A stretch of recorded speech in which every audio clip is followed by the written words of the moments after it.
Dear participants, greetings and welcome to this final session of the webinar series on publishing agricultural development research in social science journals. As you know, these webinar series are co-organized by the CGR Research Program on Policy, Institution and Market, the CGR Standing Panel on Impact Assessment, and African Women in Agricultural Research and Development.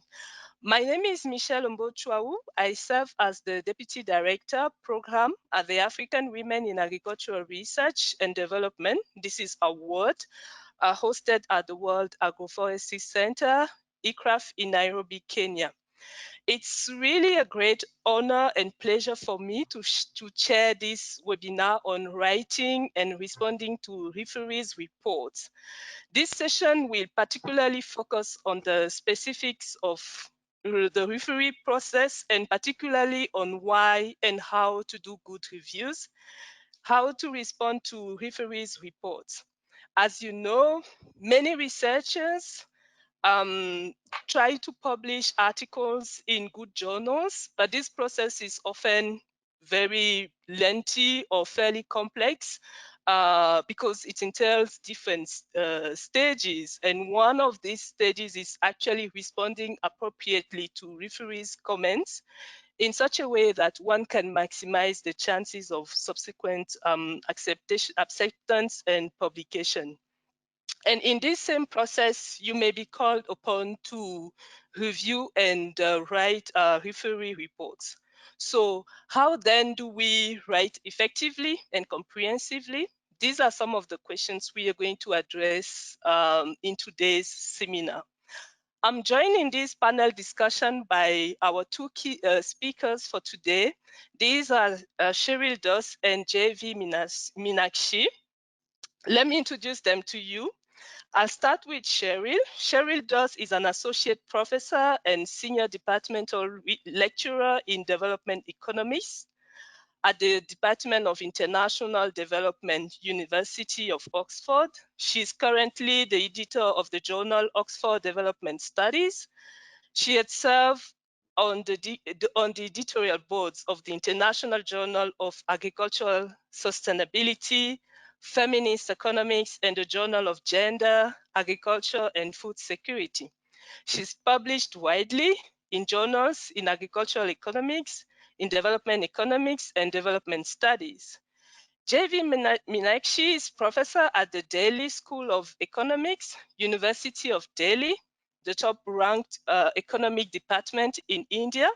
She serves as an associate editor in the Indian Economic Review.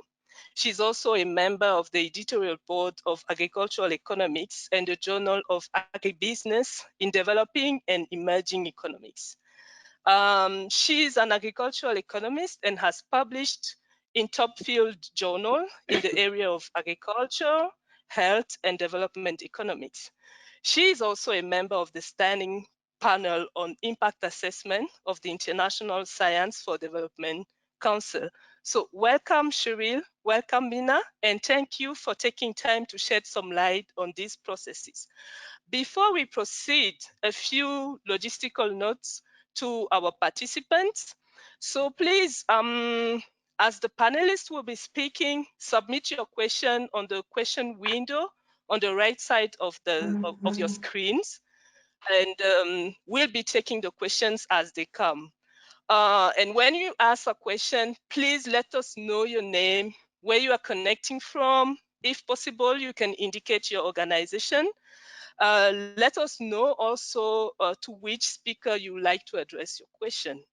And yeah, we'll be recording this webinar, and the recording will be available on the PIM website after this session. So back to the speakers, and I would like to invite Cheryl on her presentation on writing reviews, after which we'll be taking the first round of questions.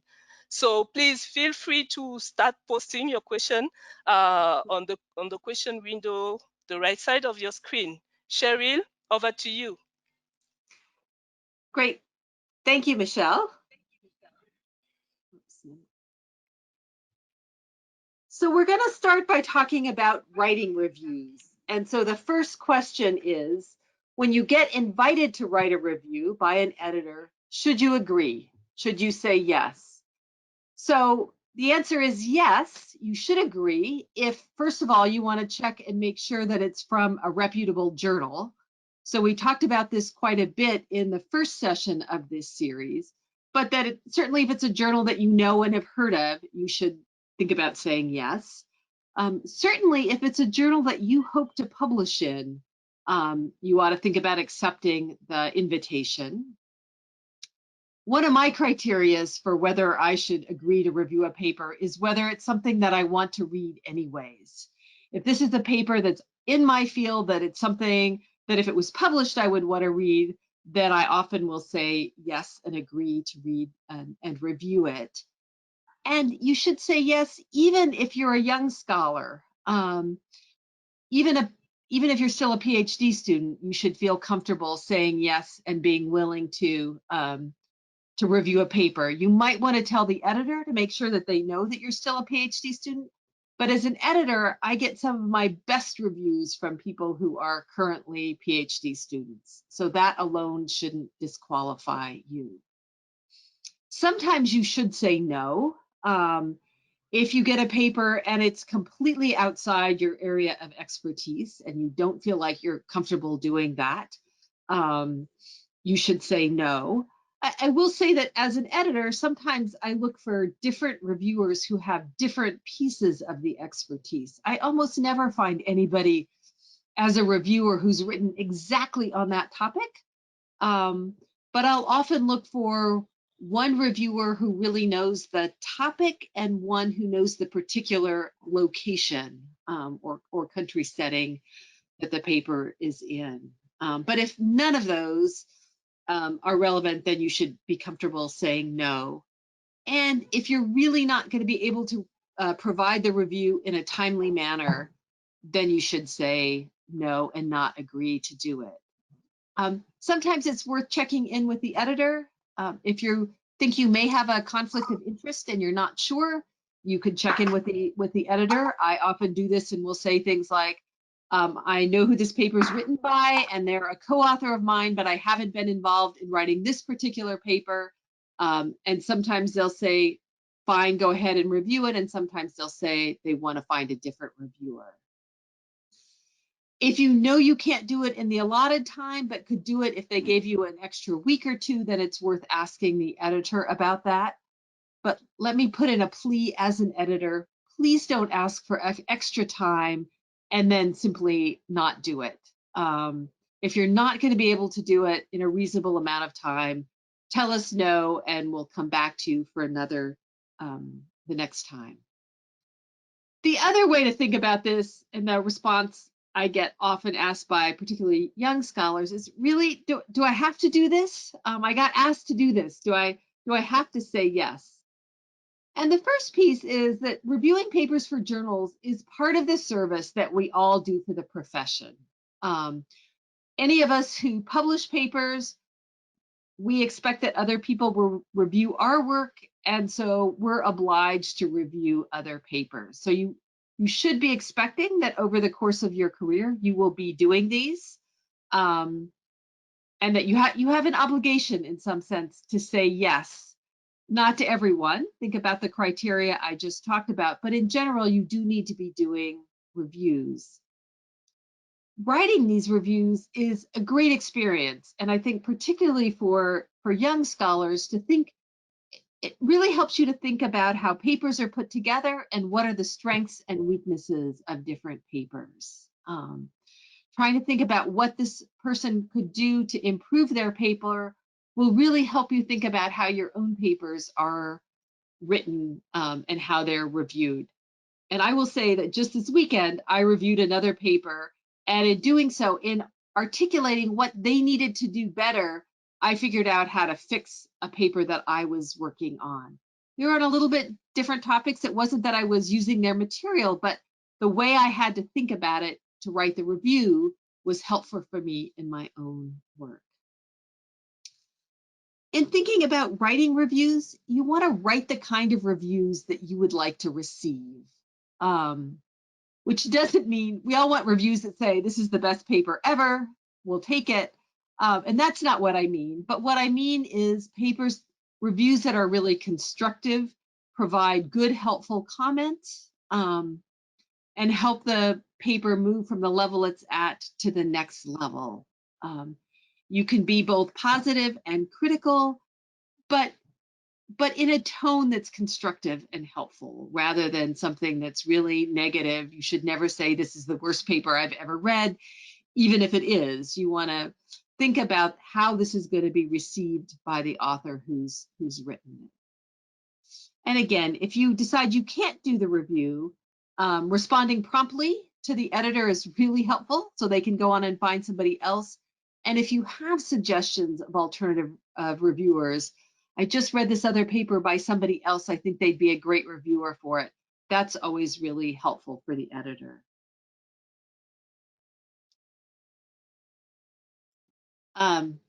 So when it comes to actually writing the review, what do we actually need to do? There's kind of 4 components to it. One is that many of the journals will ask you some very specific questions, and you need to answer those.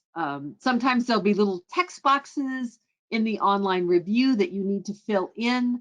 Sometimes they'll tell you what they want you to say in your review, but it's really helpful if you can answer those specific kinds of questions. Then you have a set of comments to the author, a set of comments to the editor, and then you're also making a recommendation to the editor. So let's start with thinking about the comments to the author. This is doing when you're writing a review. So how should you think about structuring it? Start by stepping back and thinking about the big picture and write a couple of sentences that say what the paper aspires to do and what it actually does. It's really helpful for the authors to see if what you think they're aspiring to do is what they also thought they were aspiring to do. So what is it that you're getting out of the paper? Thinking about what does it do well? What is the contribution that this paper is making to the literature?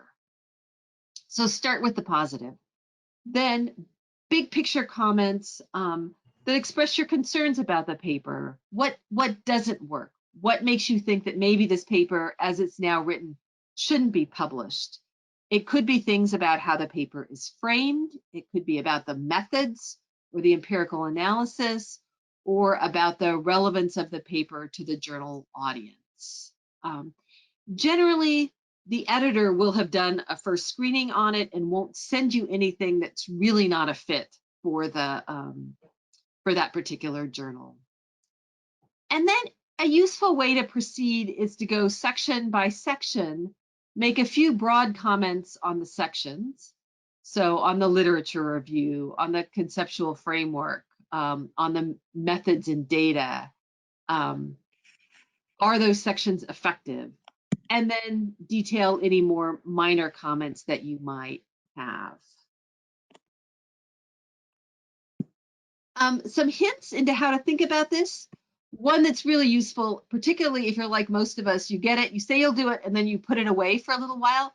When you get it, skim it. Make sure that the paper really is something that you're comfortable reviewing, even if you're going to put it down for a little while. Take a look at it and make sure that you're going to be able and comfortable reviewing it. If not, get back to the editor right away. It's really frustrating as an editor to have somebody come back 6 weeks later and say, you know, I finally looked at this and I think somebody else would be better, right? You've just wasted 6 weeks of time, and think about yourself on the other end of that as the author. It can be really helpful to suggest some other literature, maybe some other papers that you think that this particular one ought to engage with. Sometimes another body of literature that would be relevant. It's really nice if you're going to do that to make a couple of suggestions and provide the references for it. It's really not appropriate to say that what they really need to do is read your own body of work and engage with everything you've ever written. You can include one of your own papers if you think that would be helpful for them, but this really isn't a place to be promoting your own work. It's also useful to think about the fact that what you're doing is you're evaluating the paper that they've written and submitted.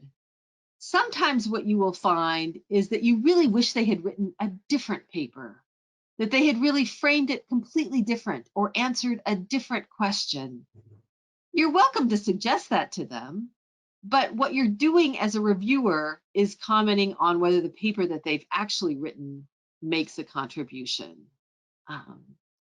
So it's not really fair to say, this isn't the paper I would have written on the topic, and so I think it should be rejected. It's helpful to provide some concrete suggestions of what they could do to improve the paper. So if you think that there's a different empirical strategy or that they ought to try using some different variables to include in their econometrics analysis, really to be very specific about it. It's not very helpful to provide really, really general kinds of comments. Somebody's got their microphone on that I'm hearing. So I'm not sure who that is. The least helpful comment I ever got was on a paper that was using descriptive statistics, fairly analytical, but just using descriptive statistics. And the reviewer said, this paper is not publishable because it doesn't have any regressions in it.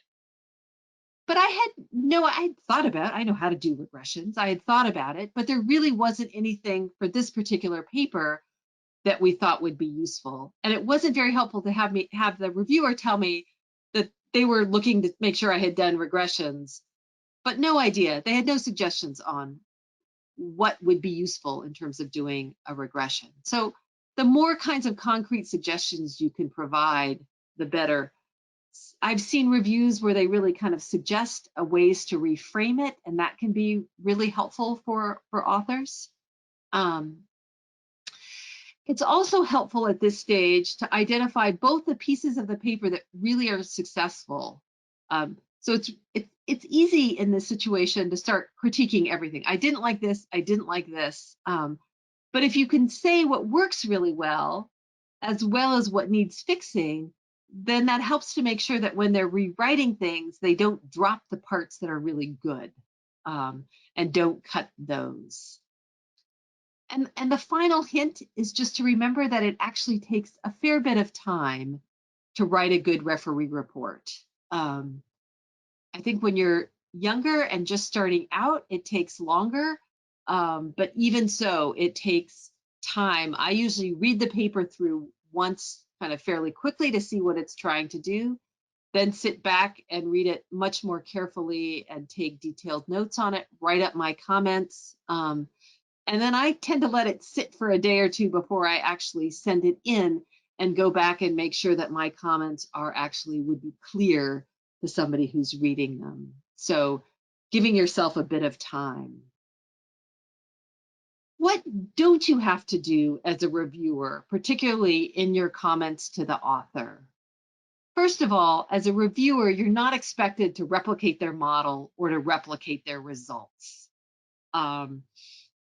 If they're deriving some new model, you can, if you want to, work through it, but you're not expected that you're going to work through and make sure that they have done everything absolutely correctly. You can think about it that on the technical material, you're not making sure that it's correct. What you're making sure is that the process that they're showing you is correct and appropriate. You might note when results seem implausible. So that's not really saying it's right or wrong, but I can't imagine how they got this magnitude of a number. Or if they're getting this kind of a magnitude, that suggests that something else might be wrong somewhere in there. So you don't feel like you have to replicate it all, but whether those results seem reasonable and plausible is worth commenting on. From an editor's point of view, we really would prefer that you not make your recommendation about whether the paper is suitable for publication in the text of the comments to the author. Because you may be the one person who really liked it and the other two reviewers don't like it. It's much harder as an editor to figure out what to do with it. Right, we're sending out all 3 sets of reviews, and to have one say, oh, this is publishable, and the other two saying it's not, the authors get grumpy. They want to know why we haven't decided to publish it. So keep that actual recommendation of what to do out of the response or the comments to the authors. And finally, unless you're at a revision and or the paper is just amazingly wonderful and you're going to recommend that it be accepted or minor revisions on the first round, you don't need to worry about correcting typos. If there's a lot of typos or a lot of those kinds of things, you can say the paper really needs to be proofread and ask the author to please proofread it before they resubmit it. But you're not the copy editor. You don't need to worry about all of those. And it's particularly not helpful if you're suggesting that they restructure and rewrite big chunks of the text, to then say, oh, and you put a comma in the wrong place on page 4. It's not at that stage yet, and that's really not your job. So let's talk for a minute about comments to the editors. The editor will read your comments to the author, so you don't need to replicate it all, but it's useful to kind of sum up what the key points are. What are the big things that you want the editor to be thinking about in making that final decision? You might say a little more explicitly to the editor, this paper would be really good if the authors could do X and Y, but I don't know if they can do that given the data that they have. Or I'm really excited about this paper. They've got a lot of work to do on reframing it and kind of putting it together, but the basic idea of this paper is really great. Those are really helpful things to put in your comments to the editor. You may also have other things you want to share with the editor. Concerns about possible plagiarism that you want the editor to check on. You might be concerned that this is too similar to another paper by the same or a different author. I just had one as an editor where one of my reviewers said, this is a really good paper, but I just for another journal read something, pretty sure it's by the same authors, that's very, very similar. I don't think that both of these papers should be published. That was really helpful as an editor for me to know. You can also, again, if you've got any conflicts of interest, if you realize that you know often you will know who the authors of papers are if they're in your field. You may have seen them presented at a conference, but if there's something else that you'd like the editor to know, you can say it here in this particular section. The other thing you can do is to note if there's aspects of the paper that you're unable to review. To say, I really looked at this part, I understand, here's my comments on this, but I don't know the econometric approach that they're taking, or I don't actually know anything about the country where they're working in, so I hope you have somebody else looking at that. So if there's, in your review, you feel like there's pieces that are missing, you can flag it there. And typically the editor will have known and invited you to review based on who you are and what your expertise is. You'll then be asked to make a recommendation. Again, you can put some comments about it in the comments to the editor, explaining your reasoning. Pay attention to what the different journals, what that journal's categories are. There's kind of a range of them, and different journals use different ones. But it's also important to remember that the editor is the one responsible for making the decision. What you're doing is making a recommendation and providing some guidance for the editor, and they're going to make that decision. So you don't have to worry too much about it. It's a responsibility to make a good recommendation, but the editor is the one who makes the final decision. Finally, this is just kind of a useful way to think about some of those different categories, what kind of a decision you might make. If there's no potential for a substantial contribution, or the methods really are not robust and you don't see that they could be, or if the data is not appropriate to answer the question. We've all written papers where the data wasn't as good as we would like, but if really you can't answer the question with the data, then that's clear. That's a clear, straight out reject. If you think that there's some potential to make a substantial contribution, but it's not quite fully developed or adequately developed, then there might be two different things. It might need additional data analysis. So they might need to go back to their data and rerun a bunch of their analysis, or they might need to really rework or reframe the paper in order to make the points that they're trying to make it much clearer.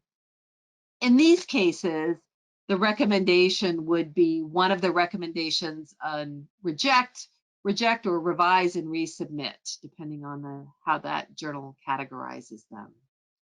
If there's a real clear potential, the literature, it's well written and well executed.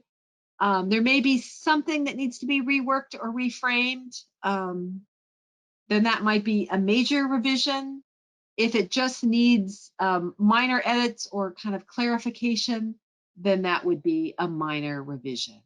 But again, you're going to make that recommendation, and then you're going to also explain and justify your recommendation in your comments to the editor. Finally, after you've done all of that, you're likely to get, if you've recommended that it be revised, sometimes even when you recommended that it be rejected, you will get another version of the paper, the revised version of the paper. If you have been the first reviewer and you get a revision sent back to you, as an editor, I would ask you, please, if at all possible, agree to review the revision and do it fairly quickly. It's difficult to find a reviewer to read your comments and try to figure out if the concerns you had initially have been met. And it doesn't always feel fair to the author. So just as you as an author don't like to have your paper sent to a new reviewer on the revision, think about it from the other side. And if at all possible, review it again and do it quickly. When you get these, one of the interesting things is to read the letters editor and the reports from the other reviewers. Did the other reviewers come up with the same kinds of things as you or something really different? And you want to read the response document. So Mina's going to talk in a few minutes about preparing that. But it's interesting, you want to read that, see how the authors are claiming that they've responded to it. Generally, at this stage, we would ask you not to raise new major concerns about things that were in the original version. So don't say, oh, now that I read this again, I've decided that I want you to do something completely different, or I really don't like this. Generally, that's not appropriate. If, on the other hand, they've clarified something, right? Something was not clear in the initial one, in the first version, and now they've clarified it. Sometimes they clarify it and you'll say, great, that's what I needed. It's ready to go. Occasionally they will clarify it and you'll say, oh no, really? Is that what you did? No, that won't work at all, right? That you can't do that with that data. You can't use that with that approach. That's appropriate to say no, then it's not acceptable in that case. But mostly what you're doing and writing in your report this time is whether they've adequately responded to your concerns and whether there are any remaining ones.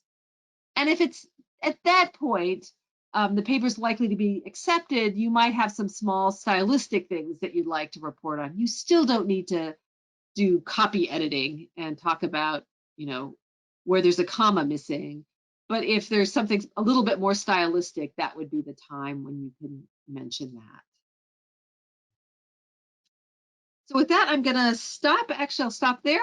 And I think we're going to take a few questions and then I'll turn it over to Mina. Thank you, Cheryl. Thank you for these very useful insights on the do's and don'ts of reviewing and writing reviews.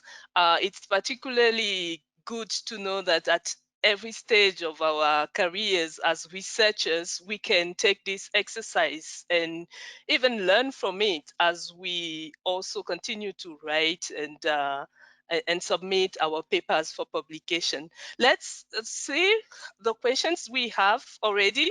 There is one question here about contrasting views of reviewers. We have here, what can we do if two reviewers are contradicting each other? So for instance, you have one who is saying this section is not needed in the paper, and the other one is saying the section is so important, we need to keep it there. Cheryl, what do you think we can do about that? I think I'm going to hold off on that question until after Mina talks, because she's going to talk Yep. about responding to reviewers, and I think she's going to address that exact question. Yep. Okay. We can then get it at that point. It's just interesting to see that this comes sometimes when we are in a review process. The second question here is about the acknowledgement section that we have in the papers, and we have the question is that this particular note can damage both the reviewing process, the blind review process. And I think this goes with what you were talking about, the conflict of interest in such a process. So how then do we deal with this if we know who the authors are? So there's two pieces of this. One is that so you don't want your acknowledgements typically to be in the text of what will get sent to the reviewers. So most of the Exactly. journals now, while you're submitting it all online, and there's typically a little box that you have to fill in on the acknowledgements, that then won't go to the reviewers, right? So you don't want the acknowledgements to be in the document that's going to the reviewers. So that's the first bit. If you're a reviewer, we often as reviewers know whose paper we're reviewing. It's supposed to be a double-blind process, but if we're going to conferences, if we're sharing our work early in stages, talking with people about it, often we'll have a pretty good idea of who those authors are. If it's somebody that you know really well, you want to let the editor know and let them decide whether or not you have a conflict of interest. But otherwise not. You should feel free to write the review. As an editor, I've a couple times gotten letters from authors saying, I had a reviewer, one of my reviewers, when I submitted my paper to you, really didn't like the paper, and I know who it is. They've really got it against me. It's all their, they've hated me ever since, we sat together in, macro theory in grad school or something. I've gotten amazing stories, right? And every time somebody has told me that and told me that they know who it was and that the person had it in for them, they were wrong. That was not one of the reviewers. So I wouldn't worry very much about that. But again, trying to keep it as double blind as you can, keeping things like the acknowledgements out of the body of the paper that's sent to reviewers is the best way to do that. Definitely. Yeah. And then we have a question here on the recognitions for reviews. This is from Audrey Pereira. She's asking about your opinion on Publons and other websites which normally verifies or give recognition to reviewers. What do you think about that? There's no harm in doing those.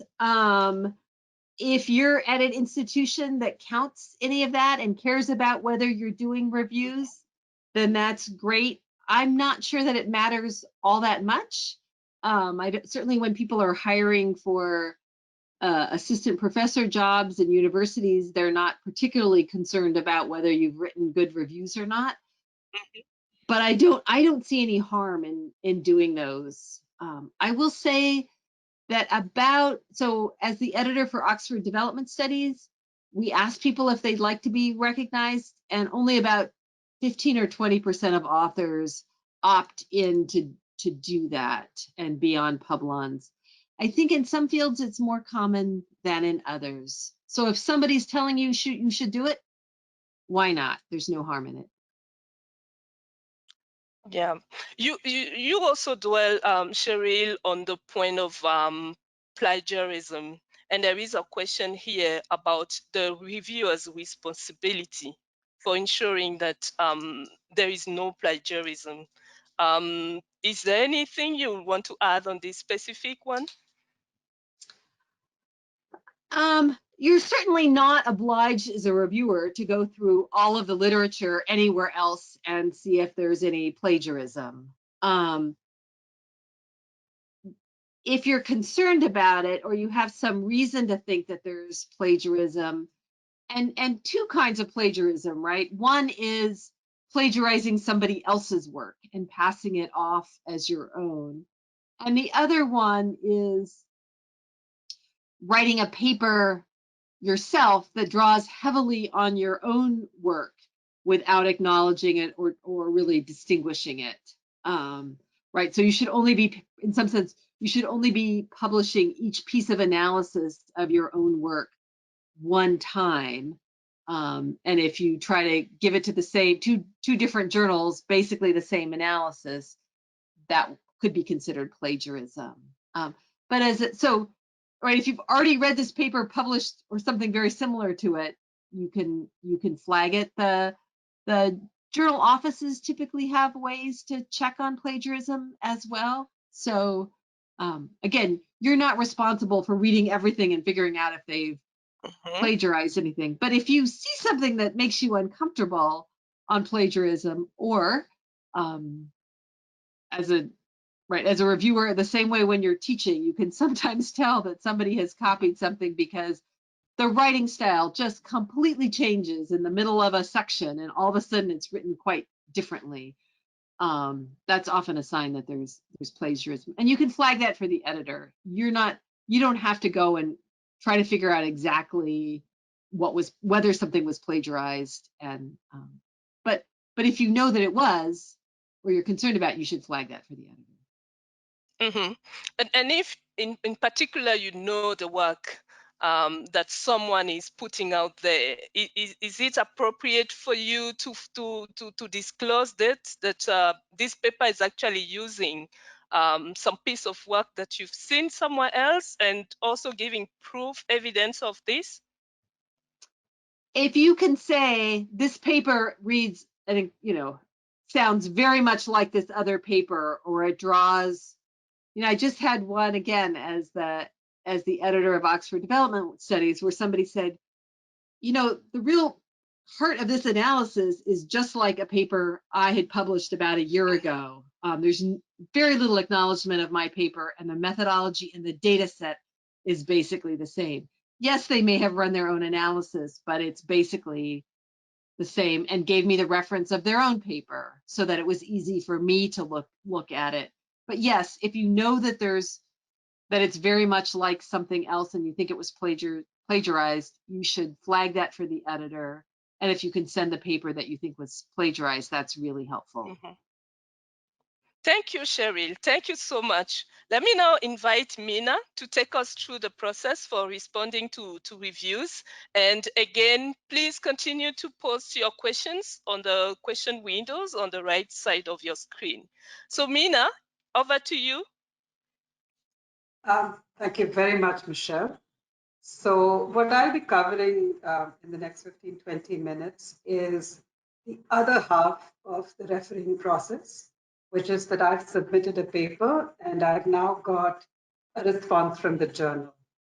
So just to set us up, what I'd like to do is to take you through sort of the three main kinds of responses that we get. The first is a reject, or you might get a revise and resubmit, or you'll get an accept. The accept is pretty unlikely. It's unlikely that from the get-go it's going to be accepted with just the editor reviewing it. So the first category, let's get that out of the way, which is the death reject or reject after review. I've been talking to some editors across the board, and just to give you a sense of numbers, the desk reject rates vary from 30 to 50% depending on what journal you look at. There's also rejection after review, which ranges from 40 to 55%. So I'll speak briefly about what to do if you get one of these kinds of rejects. And then I'll walk you through a little bit of what you might do if you get a major revise and resubmit. And often this happens over multiple rounds.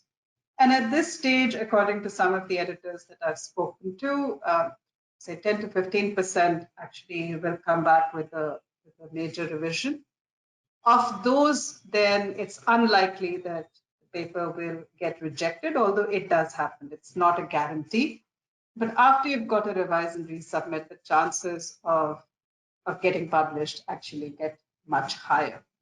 If you're one of these people who's lucky enough just to get a minor revision, that usually means that the editor is likely to accept it.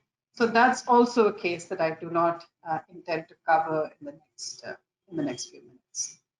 So let's turn to the next slide. Cheryl, could I request you to? So let's look at the desk reject cases. So the desk reject simply means that the editor is not happy and has decided that this is not a good fit for the journal. And this might happen either because the topic itself is not a good fit for the journal audience, or it's the editor's assessment that the paper has weaknesses or that it does not constitute a significant contribution to the literature. Now, one useful tip to take away is that the automatic sort of reaction should not be, okay, so I tried here, it didn't get through, let me just get onto the website of another journal and go ahead and submit it there. That's usually not a good idea. It's important to sort of look at the editor's letter and say, why was it? I thought this was a good journal to submit my paper to. So why did the editor say that this was not a good fit for the journal? You might even ask yourself, I saw a very similar paper published there 2 years ago, or 3 years ago, and my paper is quite similar to that. Why is it that the editor thinks now suddenly that my paper is not a good fit for the journal? So there are many reasons for that. Maybe first that you didn't sell the paper properly, so you need to go back and rewrite the introduction. But also remember that journal editors change over time, journal priorities change over time, and so it's possible that something that the journal was very interested in 2 years ago or 3 years ago is not of such great interest to the current editor. So that can also happen. But the main reason I think is simply they mean what they say, that it's not a good fit, and that maybe you need to go back and do some homework on why it was that there was this mismatch. If it happens that what we get is an assessment that this was not a significant contribution to the literature, then that's also something we should be thinking about before deciding whether I should just send it same paper lower down, or whether I should actually take those comments seriously on board. So let's say, in fact, Cheryl, could you move to the next slide? So let's say it turns out that the paper was in fact sent out for review, and it comes back with a reject after review. And the first instinct of all of us is to get very defensive, to sort of say they didn't really understand the paper. They didn't spend the time on the paper to actually look at it in great detail. So I think the first thing to remind ourselves is just to take a deep breath and not get defensive about what the referees are saying. Because remember that the editors are doing what's best for the journal, and they want to publish good papers. And if the paper goes out to 3 referees and none of them is particularly enthusiastic, or only one person has a lukewarm response, it's unlikely that 3 people haven't found the time to read through it carefully. So you do need to sort of think about why this happened and go back to the drawing board as necessary. But once again, my advice would be that before we decide to send it out to yet another journal, it's important that we go through the same process of selecting a journal. And if it's already been 6 months since you've heard and you have a promotion coming up where publication numbers matter, this is something that you might want to factor in a decision about where to send it next.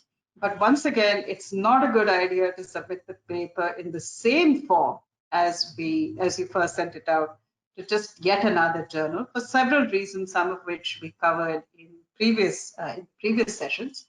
For instance, there's a very good chance that it will go back to the same referee, and even if the referee goes back to the editor saying, "Hey, actually, I reviewed this for another journal," and usually most reviewers will say that so that the editor knows that this is the second time this paper is hitting the desk of a particular referee.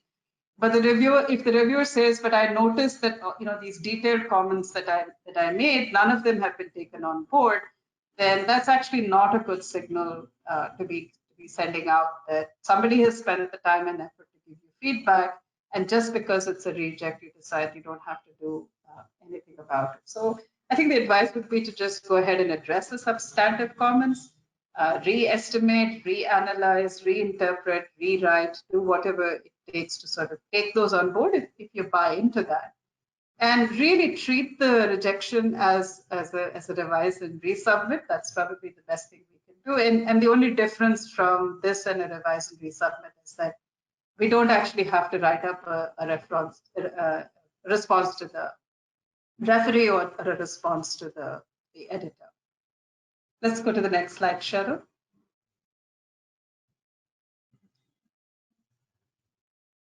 So let's say that we're lucky enough that after review, we did not get a rejection and we got a decision to submit, but submit after a major revise.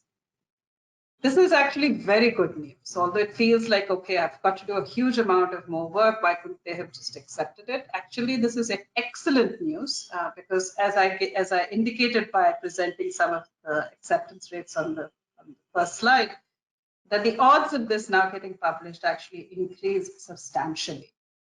But it's important to take the reviewer's comments seriously. In other words, don't try to write a response that is just trying to argue your way out of the critique or to provide a rebuttal of why you think the referees are wrong, because the wordsmithing your way out of reviewer's comments is very easy to spot. And by saying that the referees are all wrong and they don't know what they're talking about, you're actually questioning the editor's judgment, and no editor is going to be happy for that to happen. So most referees will actually distinguish between major and minor comments. And in case they don't do that, the first thing to do when we go through the referee reports is to parse out what we think are major comments or what we think are minor comments. And the editor will also often provide guidance on what they think are the most important things that the revision must address. And maybe this is a good place to address one of the questions that was raised, that if one referee says, this section is great, you should expand on it, and the other referee says, hey, this section is really terrible, you ought to drop it or cut down on it. This is really the call for the editor to make. And most editors will they'll review the responses before sending it back out to you. It's the editor's call to say, well, you need to listen to referee A and you can ignore this part of referee B. And in case they don't do that, if you feel that there's an inherent contradiction in addressing, let's say, two sets of comments, then that's an appropriate question to ask the editor. Hey, I noticed that there's a sort of conflict between what referee A wants me to do and what referee B wants me to do. So how do you suggest we go about this? And let the editor then suggest a way of either incorporating both sets of making both referees happy, or telling you which referee's comments you need to focus more on. So get guidance from the editor if that situation arises. So let's say that we have taken on board all the suggestions and comments that referees have written. It's now time to write a referee rebuttal. And I'm calling it a rebuttal, but it's not a rebuttal in the sense of saying that I agree here, don't agree here. It really is a response and a detailing of all the comments of the referee and how you have incorporated them. So let's move to the next slide and let me give you some suggestions on how to go about it. So remember, as Cheryl just said, that as a reviewer, you would probably get back the paper with the revisions and they go back to the referees.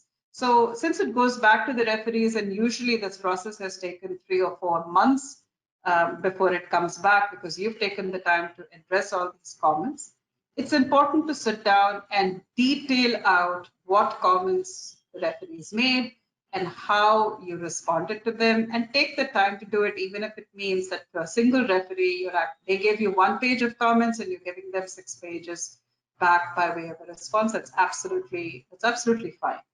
And it's also useful to make life easier for the referee. So just copy out the comment in the same order as the referee made them. And beneath each of the comments, just detail the response that we want to make about how we addressed it or how we didn't address it. And I want to emphasize the need to make life easier for the referees as well as for the editors. It's worth taking the time to say, okay, now I've built up my manuscript. This comment is addressed on page number X, paragraph Y, and line number Z, simply because you shouldn't make the referee spend time looking for the place where you made these suggestions so that they can easily spot, this is what I asked them to do, this is what they've done, and is there a match? Have they done the job that I thought they needed to be doing? So you need to make it easy for them to verify that the comments that they have made have actually been incorporated in a meaningful way. So what I'd like to do now is take you through some specific examples. I apologize that most of these, not all, are taken from papers that I have written, and these are referee comments modified suitably to papers that I and my co-authors have written. And so I just wanted to apologize for the fact that they're drawn from economics and not a wider range of disciplines. But I think the principles will still be instructive. So let's take an example where the referee has suggested a different methodology, a different empirical strategy, and you say, hey, that's actually a good idea. Let me go ahead and try this out. And you find that the results have changed. So then I think it's important that we acknowledge the fact that the results have changed. So by way of an example, there is a referee who says, I cannot see how you determine meaningful Y estimates without including Z in the modeling as a covariate. Bottom line, Z influences Y, which leads to biased results if not included in the model. Please show the results of Z. So what we responded by saying we thank the referee for pointing this out because that had escaped us. So we write that we re-estimated all the models after incorporating Z. These estimated parameters are highly significant, they're positive. Look at tables X and Y or A and B. And as a consequence, we've overhauled all the Y estimates, including the double difference estimates. These are now in tables C and D. And all these tables are new. These are new to this version of the manuscript. They weren't there earlier because the earlier version did not have Z. And here are the ways in which our results get modified. Earlier, we had concluded this. Now we believe this to be the story, or that maybe it's also the case that the story hasn't changed much. We find that our earlier results hold up in light of this new estimation strategy, and just detail them out. So let's move to the next example. Cheryl, could you move? The other kind of comment that the referee can make is not necessarily about methodology, but about how you've actually positioned the paper. So let's say the referee says the paper is far too descriptive and superficial. There's scant detail about what the underlying theory is. It needs better connection between the theory case discussion. So again, take the time to do your homework, and just tell the referee that we appreciate the opportunity to clarify how our analysis draws on the theoretical literature on the feminization of agriculture and the broader implications of our study. We've reworked the literature review to highlight the major questions about the effect of migration on agricultural labor. and decision making. You point the referee to the page in which you've done this. In the discussion section, again referring to the page, perhaps line numbers, we return to these questions, highlighting what our study shows and how important it is when we talk about the intersectionality that we believe has not seen as much detail. So this is not about methodology, it was more about how you motivate it and then how you interpret the results. The third example is where the referee thinks that what you're saying is oversold, that you're overselling your case, and in your heart of hearts, you agree that you may be making the case out to be stronger than it actually is. Let's just go ahead and acknowledge it. So let's say the referee says, I still think that the empirical estimates of Y1 and Y2 are not reliable, and the inference based on these is questionable. So the response to that might read, as noted on page A, lines B and C, we explicitly acknowledge the limitations of estimating this kind of a function using single cross-section. We highlight that our comparisons involving Y1 and Y2 are based on whatever statistical method, and this gives us a measure of confidence in the robustness of our results. So here's a scenario where this is not about re-estimating, but really highlighting the fact that maybe the estimates are not as strong or as non-existent as you might think. The next example is a situation where I'm sure we encountered this, that we disagree with a specific comment of the referee, and so we feel that what the referee is saying is not correct, and we need to provide, here's where the rebuttal comes in. This is where you want to give a sort of response that says why you disagree with the comment of the referee. So the referee comment in this case said, I did not like the analysis in section this at all. It doesn't directly speak to the theoretical framework that's presented, and interpreting the coefficients is far from straightforward. I propose that you drop all these results and rewrite the paper as a much shorter and more focused contribution. And so what we decided to write back is to say that, look, we don't think that this analysis was at all superfluous or that it wasn't tied to the underlying theoretical structure. We wrote back saying we believe that the analysis in this section is still of interest. And then we cited the recent work that showed this kind of analysis to be important. We give specific examples of what papers address this, what those papers show, and why that therefore bolsters the case for having this kind of analysis as a big part of the paper, and then say, for this reason, we prefer to return this analysis. But then you also need to give the referee some credit and say, okay, if you think it's overstated or it's overblown, we can make it shorter. So that's one way to approach a response to a comment that you don't agree with. You can't sort of oppose the entirety of the comments made by the referee, but if there's something specific that the referee says that you don't happen to agree with, it's important to argue your case using the literature. And the final example is that the referee asks you to basically go to the moon and bring a sample of moon rock back, or the equivalent of that in the analysis. So again, it's important to say, yes, that would be lovely if we could have done that, but we can't. So the referee comment says, I don't believe these estimates can be vested with causal interpretation without panel data because you're unable to capture plot level heterogeneity. And the response to that might read, yeah, we agree. It would have been nice if we had panel data, but you know what? We don't actually have it. However, to account for some of this heterogeneity that the panel data might have addressed, what we have done is, let's say, included soil characteristics and then referred the referee to the paragraphs on a particular page or a table on a particular page, and then say that we discuss possible reasons for bias and why, therefore, the potential bias may not be such a big concern for your present analysis. So once again, be upfront about the fact, saying that this is not feasible, but what this additional data would have helped you say, here's how you try to address it in your own analysis.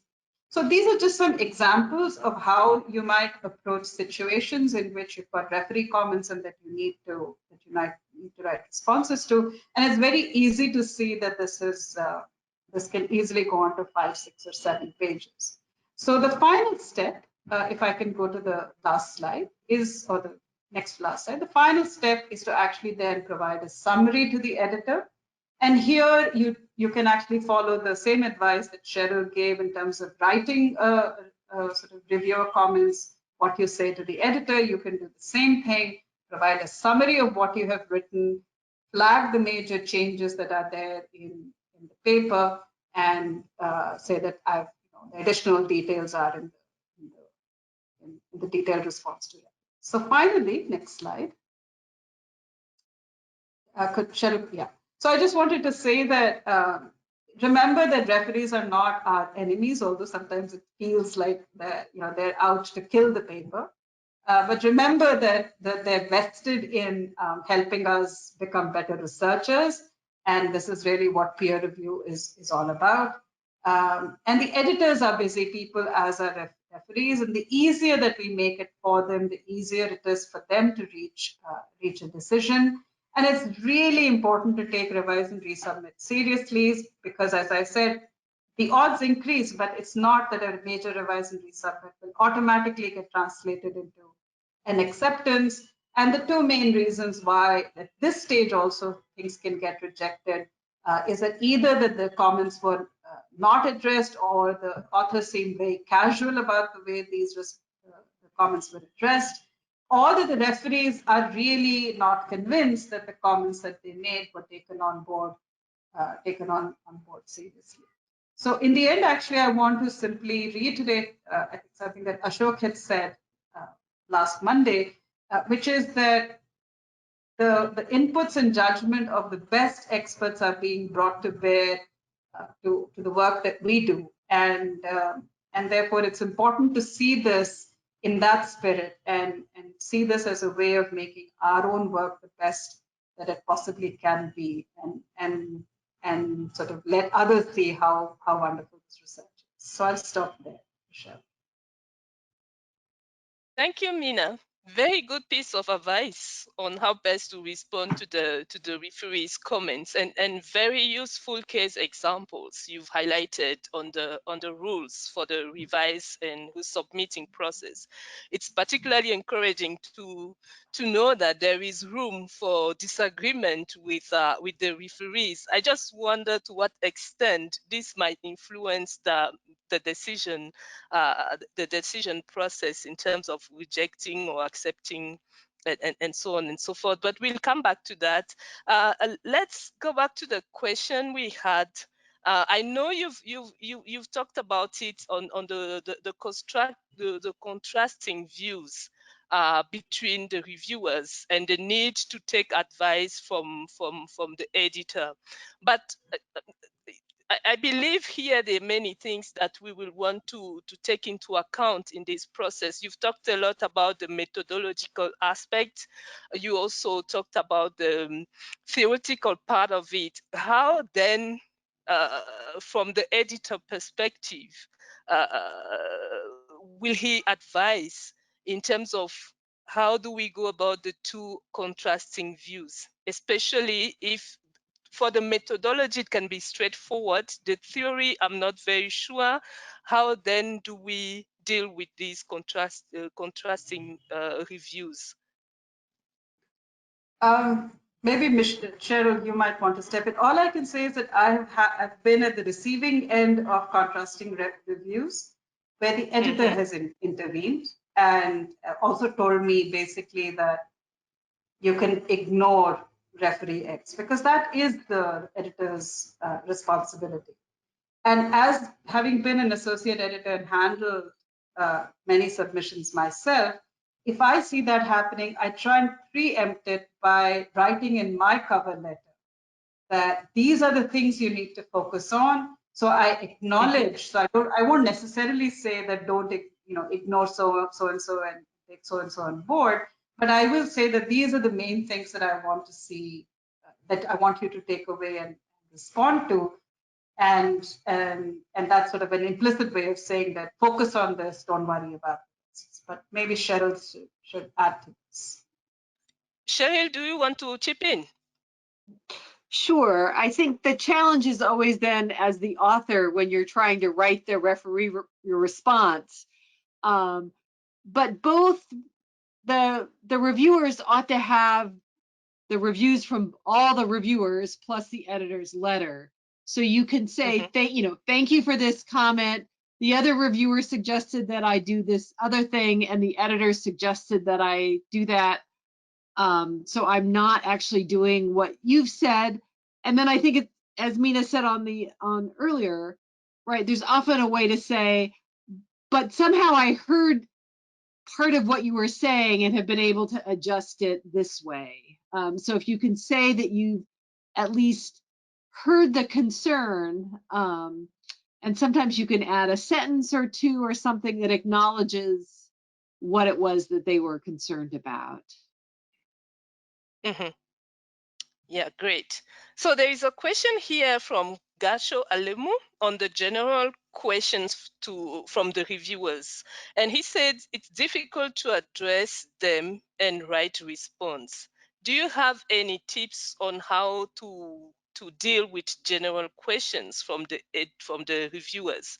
I believe he's talking about questions that are not very much related to the methodology or the theory. Who wants to go? Cheryl?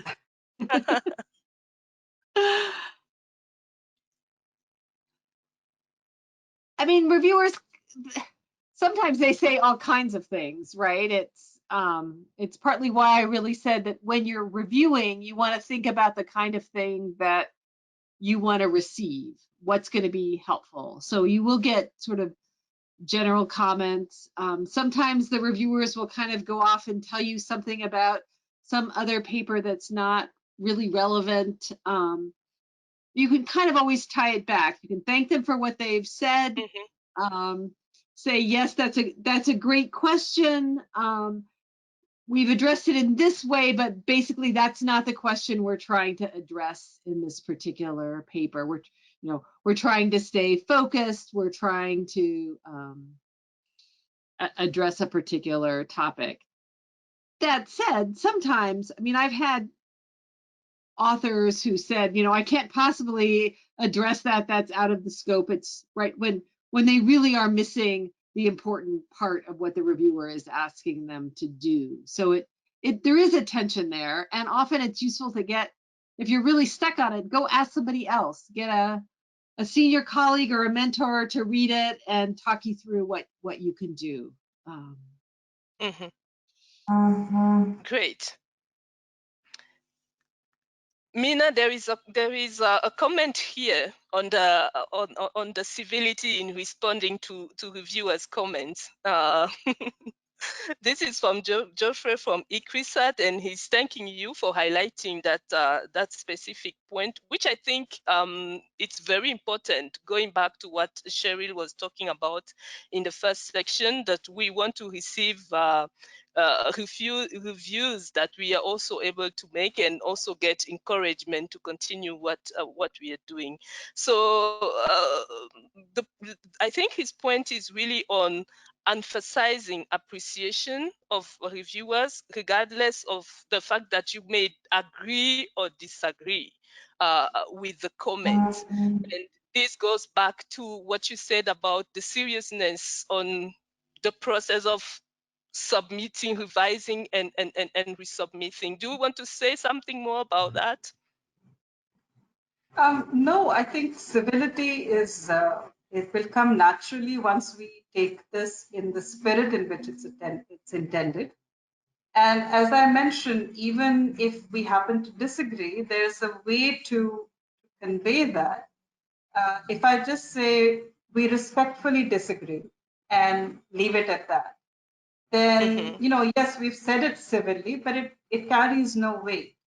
You have to say why you disagree, and provide so let the referee know that you have put some thought into it, and here are the reasons why you feel you cannot take this on board. So civility in language, of course, but I think civility in terms of giving the referee the view that that is owed to them by saying, I have thought through this, and I don't happen to agree with you, and here are reasons why. So as long as you make a convincing case for that, I think it should be okay. Yeah, and there is a question here about the time constraints. This is for Mariola Acosta. She's saying that we may want to review as many as many papers as we want, but sometimes it's not possible. When time constraint does not allow you to review all the paper, would you say there is a minimum number of paper one should review per year? I don't think there's a set number. In some sense, you can think about however many papers you're submitting off into how many times you're submitting, and that every time you're submitting something, at least 2 or 3 people have to review it. So you might think about it in that kind of a way. I think we all have moments in our careers when we are able to review quite a few papers, and that's a good moment to be able to do that, and other moments when you can't, but you can pick and choose a little bit about which ones you want to review. You don't have to review everything that comes through. And again, the worst scenario from my point of view as an editor is when somebody says, yes, I'll review it. Can I have an extra month? Oh, sorry. I still haven't had a chance to do it. I'll get it to you in 2 weeks. And then they go silent. And so it's now 3 months later, you don't have a review and you have to go and start again and find another reviewer for that paper. So review it. If you've got too many on your plate, then say no. And that's fine. But everybody who's a productive researcher should be reviewing papers, some number of papers every year. I don't want to say it's what that number is because I think it varies.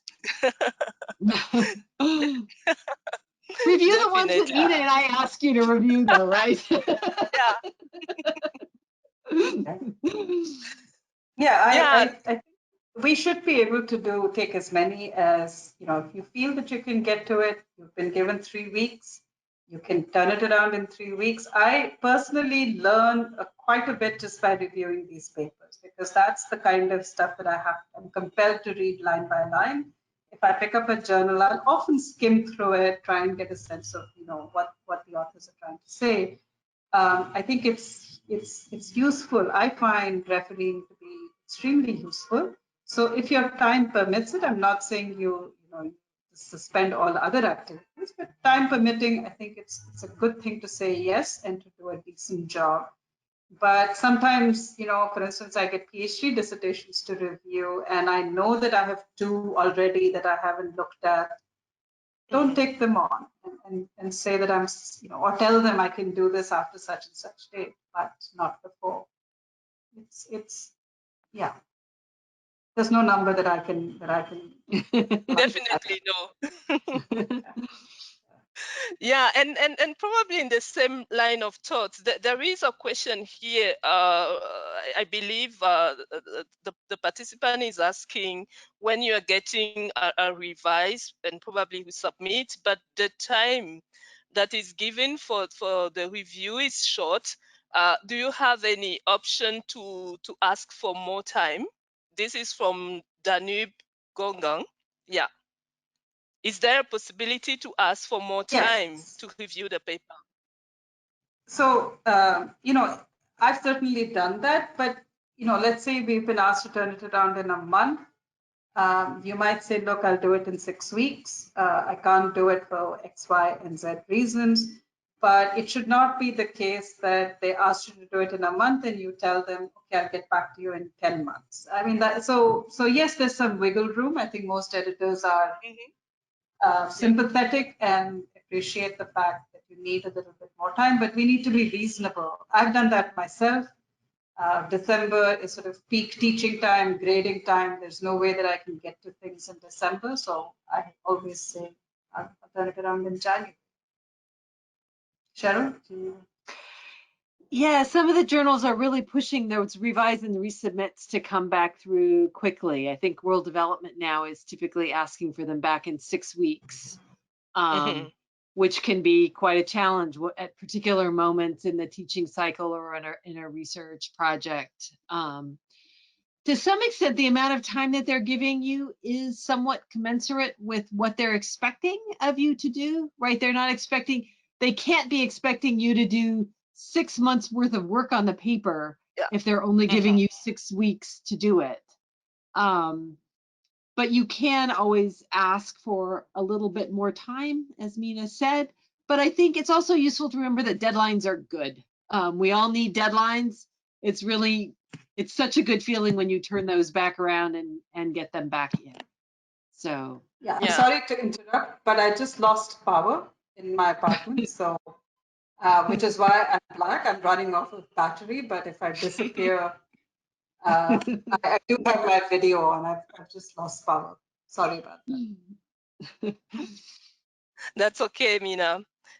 Yeah. There is also another interesting question here on revising. In the revise and submitting process, the editors come up with key things to focus on. Do you know?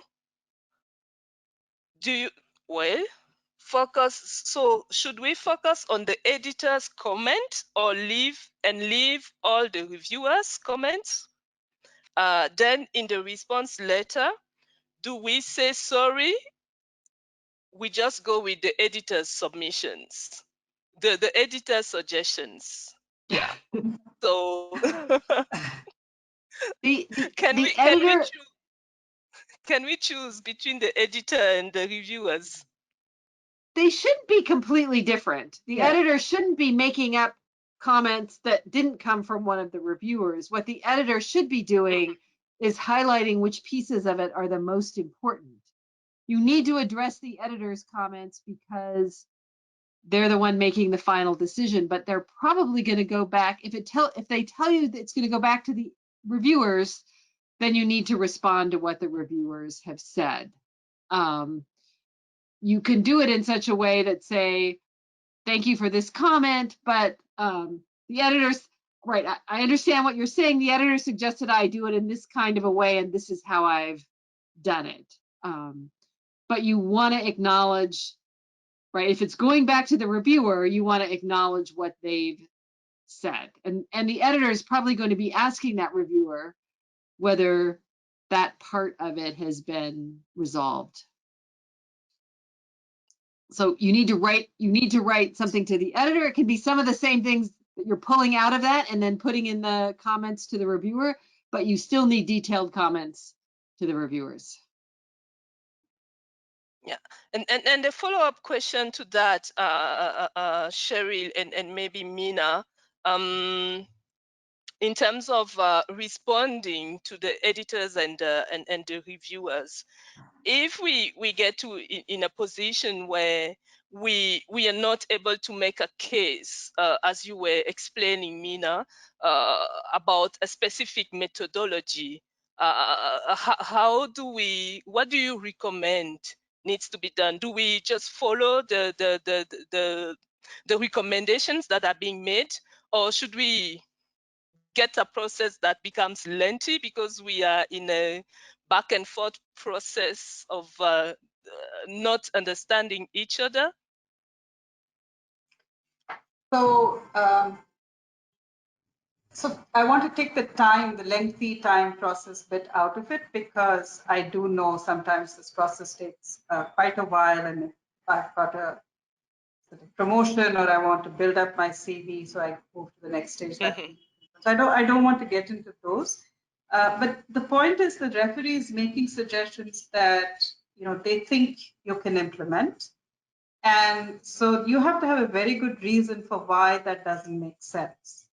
Especially if this, and usually you'll find that certain things are common across all referees. So you should be in a position to take those comments on board. And if it's not feasible, that's a different story. And then you say, well, I can't do this, and then that's probably going to come back as a reject. But usually referees are good about saying, this is what I suggest you do.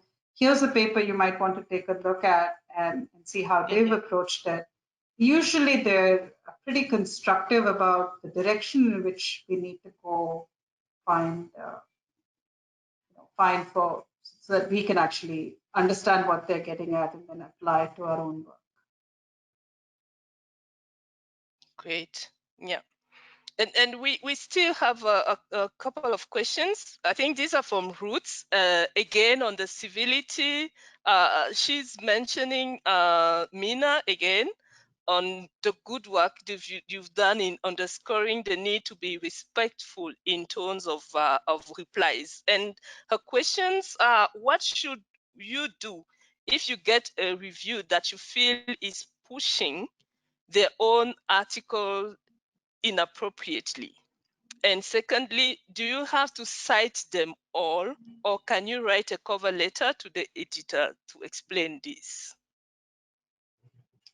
So if it does happen, I would again recommend the path of least resistance. If it is a case of citing a couple of additional citations in the lit review, and I'm assuming that this was sort of egregious citation that they're asking you to do. It's not that you missed reviewing this work in your own lit review. So this is just some referee trying to say that you must cite their paper. If it's easy enough to sort of incorporate into the lit review, do so. You don't have to spend a great deal of time on that paper. But if it's a situation where you feel that this is completely unrelated, this is something to flag to the editor to say that I don't see that these are relevant. And again, make sure that we've read the paper so that we can say we look through this paper. Here's why we don't think it's relevant. They're talking about A and I'm talking about B. Whatever it is, the important thing is for the editor and the referee to say that, to realize that you've thought about it and not just said, hey, that's just completely outside the realm of what I'm trying to look at, so I don't want to take it on. So it's at the same time, if it's a relatively minor thing to incorporate, there's no harm in doing so if it's relevant. Yeah, Cheryl, do you want to add to this?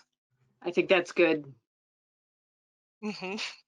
Yeah, we are almost getting to the end of this session, and as we wrap up, I would like to turn to you, Mina and Cheryl, again, and ask you. I believe there are many early career scientists out there listening, or they will be listening to the recordings. What is your message of encouragement to them as they initiate or proceed in their journey into the publication process?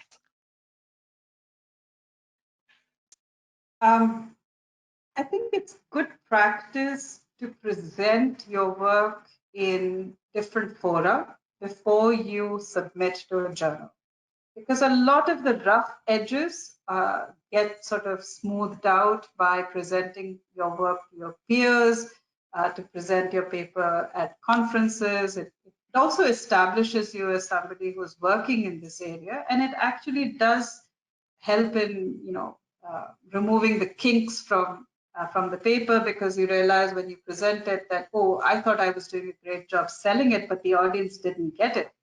And so maybe I need to reframe how I do the introduction. So I think with the kind of resources that we have available, getting input into our work and making it better is actually much easier than when many of us were starting out on this journey. So take advantage of the resources that we have, and keep focusing on quality. I think it's very easy to spot a CV which has 50 publications which are of dubious quality versus 5 publications which are really excellent. The academic world, at least, and I think the scientific community does place a premium on quality. So it's good to try and not compromise on quality at any cost.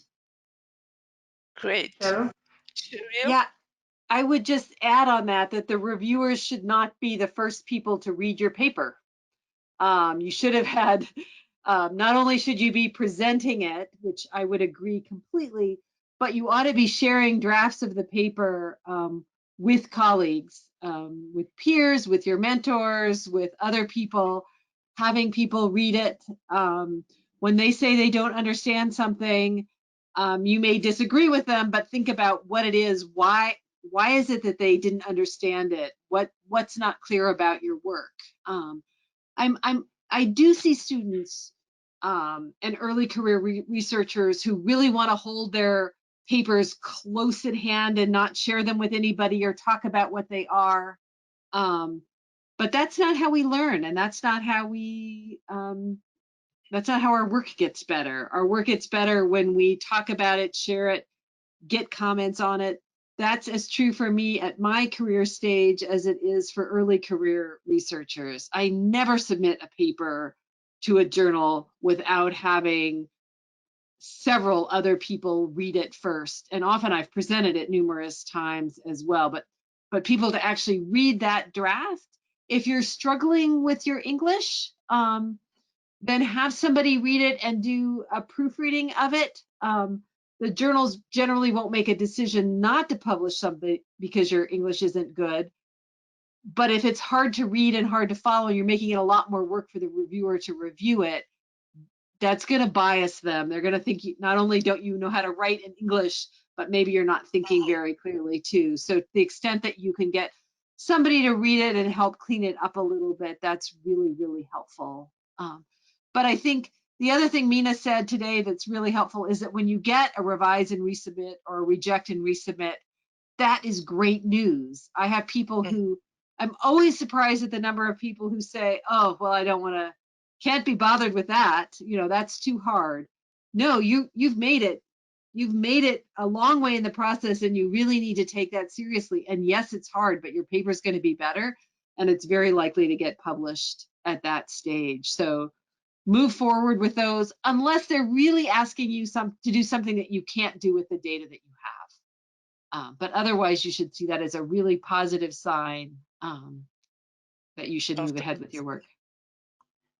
Thank you, Cheryl. Thank you, Mina. This is brilliant. And these words of encouragement, we are receiving a vote of thanks from Dr. Rosemary Boate from Nigeria. And she's saying that she really wants to say thank you to the speakers because you have exposed a lot and you've given her, and I believe many others, a reason to continue to write paper and receive comment from the editors. So I think this is very encouraging. And we want to thank all of you who have been part of this process. I want to acknowledge Ruth Meisendick and Ingvenia, who have also worked tirelessly on the preparation of this webinar. Thank you to all our participants for joining us again today and all your great questions. A big thank you to all our organizers, the CGR Research Program on Policies, Institutions and Markets, the CGR Standing Panel on Impact Assessment and Award. All our contributors. I will want to think about our journal editors who joined us for the second webinars, the moderators, and all the resource people who have also worked closely together to make this happen again today. So thank you very much for your participation, and we hope to see you again in probably another webinar series. Thank you all. Thank you. Thank you.